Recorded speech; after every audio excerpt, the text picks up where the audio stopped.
아침에 나로 주의 인자한 말씀을 듣게 하소서.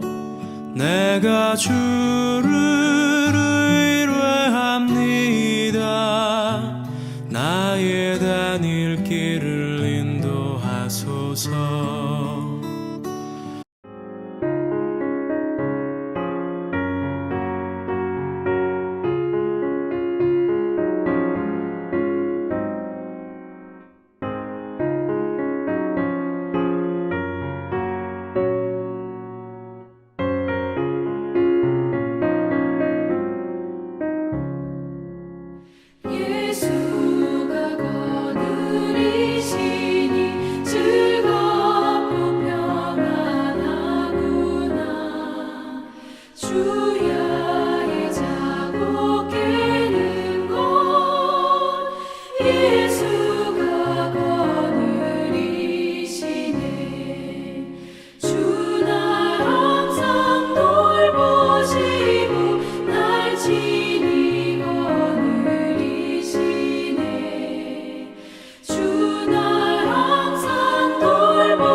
우리 명지대학교 배우묘교회 새벽 묵상 시간 오신 여러분을 환영합니다. 제가 새번역 성경 시편 112편을 읽어드리겠습니다. 할렐루야, 주님을 경외하고 주님의 계명을 크게 즐거워하는 사람은 복이 있다. 그의 자손은 이 세상에서 능력 있는 사람이 되며 정직한 사람의 자손은 복을 받으며 그의 집에는 부귀와 영화가 있으며 그의 의로움은 영원토록 칭찬을 받을 것이다.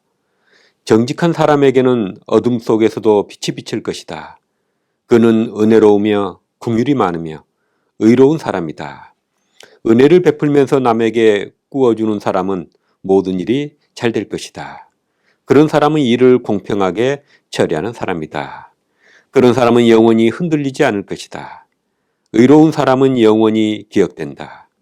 그는 나쁜 소식을 두려워하지 않으니 주님을 믿음으로 그의 마음이 굳건하기 때문이다.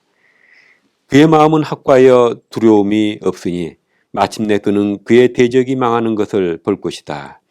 그는 가난한 사람들에게 넉넉하게 나누어 주니 그의 의로움은 영원히 기억되고 그는 영광을 받으며 높아질 것이다. 악인은 이것을 보고 화가 나서 이를 갈다가 사라질 것이다. 악인의 욕망은 헛되이 꺾일 것이다. 오늘 이 말씀을 가지고 믿음 안에서 말씀을 따라 사는 이의 복이라는 제목으로 함께 우리가 말씀을 나누려고 합니다. 오늘 시편 112편은 하나님을 믿고 하나님의 계명을 사랑하는 사람은 복이 있다. 이걸 좀 쉽게 얘기하면 하나님을 믿고 그의 말씀을 사랑하기 때문에 그의 말씀대로 살아가는 사람은 복이 있다는 것입니다. 크게 내용은 둘로 나눠서 볼 수 있습니다. 첫째는 하나님을 믿는 사람, 말씀을 따라 사는 사람의 인품적인 특징은, 인격적인 특징은 무엇인지를 말해주고 있고요. 그 다음에 그런 사람은 어떤 복이 따르는지를 말해주고 있습니다. 하나님을 경외하고 하나님을 믿고 그의 말씀을 사랑하여 말씀대로 살아가는 사람의 특징은 무엇일까요? 2절에 보면 그런 사람은 정직하다고 했습니다. 3절, 4절, 6절에 보면 그들은 의롭고 공평하며, 그리고 5절에 보면 굳건하고 두려움이 없다, 이렇게 얘기하고 있습니다. 그리고 9절에는 그 사람들은 늘 베푸는 사람이다, 이렇게 말하고 있습니다. 이것은 무슨 말씀인가요? 성경의 신앙이라는 것은, 성경의 믿음이라는 것은 능력이 있다는 것입니다. 우리가 하나님을 진정으로 믿게 되면 그 믿음은 능력이 있어서 우리를 변화시키는 능력이 있다는 것입니다. 성경에 많은 인물들이 하나님을 믿고 그들의 인생이 바뀌는 걸 볼 수 있습니다. 먼저 그들의 인격이 변하고 삶의 가치관이 변하고 그로 인해서 그의 삶 자체가 변해가는 것을 볼 수가 있습니다. 살인자가 회개해서 오히려 다른 사람을 살리는 일을 하고, 거짓된 자가 정직해지고 악한 자가 선해졌다는 것이 성경의 믿음의 결과입니다. 여러분, 벌써 한 해가 지나가고 있습니다. 여러분이 믿은 그 믿음이 여러분에게 가져온 변화는 무엇입니까? 여러분이 믿고 변한 요소는 어떤 것들인가요? 여러분들이 중요시 여기는 가치관이 변했습니까? 여러분의 인격이 변했다고 생각이 드십니까? 여러분의 삶의 태도나 또한 여러분이 다른 사람을 대하는 태도가, 사람들의 관계가 변했다고 생각하십니까? 그러면 여러분은 하나님을 진정으로 믿는 사람입니다. 여러분의 믿음은 능력이 있는 믿음입니다. 그러나 여러분이 교회를 다니고 있고 믿고 있지만 사람들이 여러분들에서 변한 것을 찾지 못한다면, 그렇다면 우리의 믿음을 다시 한번 살펴볼 필요가 있습니다. 진정한 믿음, 사람을 변화시키는 믿음을 가진 사람은 이처럼 정직하게, 또 의롭게, 공평하게, 또 어떤 상황에서도, 어려운 상황에서도 굳건히 서 있기 때문에 두려움이 없는, 그러면서도 어려운 이들에게, 도움이 필요한 사람들에게 베풀고 돕는 사람으로 변하게 된다는 것이죠. 이런 사람에게는 어떤 복이 따를까요? 이런 사람에게는 자손이 능력 있게 되고 복을 받게 된다, 이렇게 얘기를 하고 있습니다. 우리가 믿음으로 우리 중심이 서게 되고 생각이 바로 돼서 우리가 바르게 살면 자식들도 부모의 뒤를 바라보며 살기 때문에 자식들도 생각이 바로 되고 바른 삶을 살게 돼 있습니다. 바른 생각을 가지고 바르게 사는 사람이 능력 있는 사람입니다. 그런 사람들은 삶의 중심이 서 있고 질서가 서 있고 세상의 나쁜 것에 유혹받지 않게 되는 것입니다. 그러니까 그런 사람은 사람으로서 능력 있는 사람이 되는 것입니다. 헛된 삶을 살지 않게 되는 것입니다. 그런 사람에게 복이 따르는 것입니다. 그래서 3절에 부귀와 영화가 따른다 이렇게 돼 있고 모든 일이 잘 된다 이렇게 얘기를 하고 있습니다. 2절과 3절에 부귀와 영화가 따라 모든 일이 잘 된다. 우리가 모든 일을 순리적으로 바르게 할 때 잘 되는 것입니다. 물론 의롭게 살고 바르게 살아도 때로는 그로 인해서 어려움을 겪는 사람들이 있습니다. 그러나 인생을 멀리 보면 그런 사람들의 삶은 다시 일어설 수 있습니다. 잔재주를 피우고 악하게 살고 불법적으로 사는 사람은 한 번 넘어지면 일어서지 못합니다. 그걸로 망하는 것입니다. 그러나 의롭게 바르게 사는 사람은 다시 기회가 오는 것입니다. 그리고 그 정신이 자손들에게 이어져서 자손들 대해서라도 그들은 잘 되는 것입니다. 그래서 자문에 의인이 걸식하는 것을 보지 못했다 이런 말이 나옵니다. 여러분 주변에 보십시오.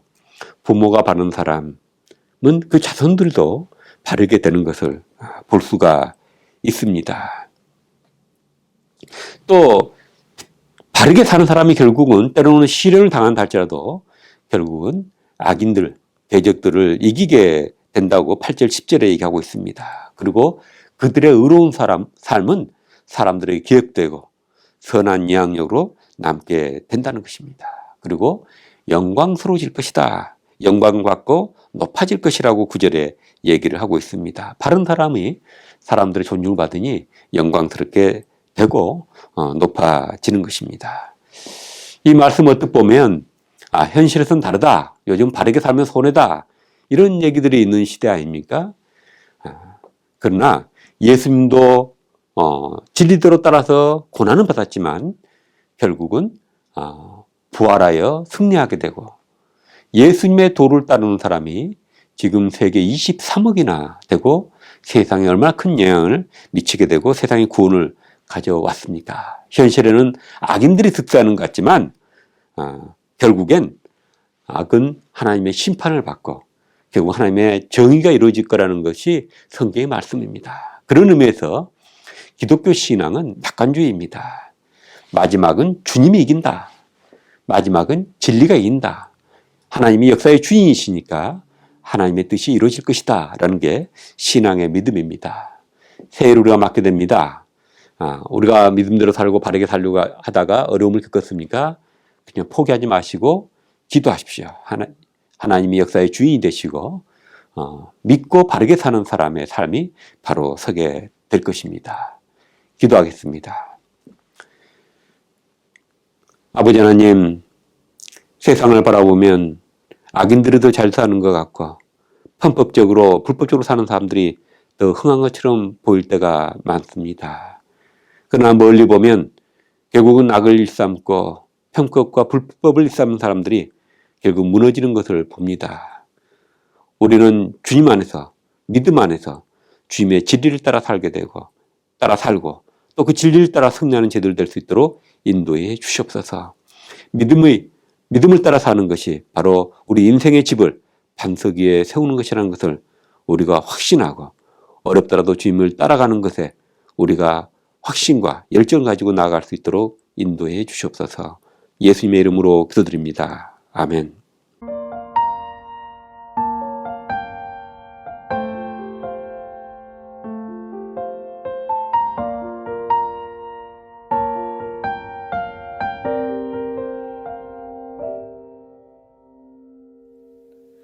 이곳에 임하신 하나님 나라 가난한 마음으로 바라보리라. 먼저 그 나라 그 뜻 구하며 나의 삶 드리리. 주님이 맡기신 하나님 나라 믿음의 눈으로 바라보리라. 하늘의 뜻이 이 땅 가운데 완성될 그날까지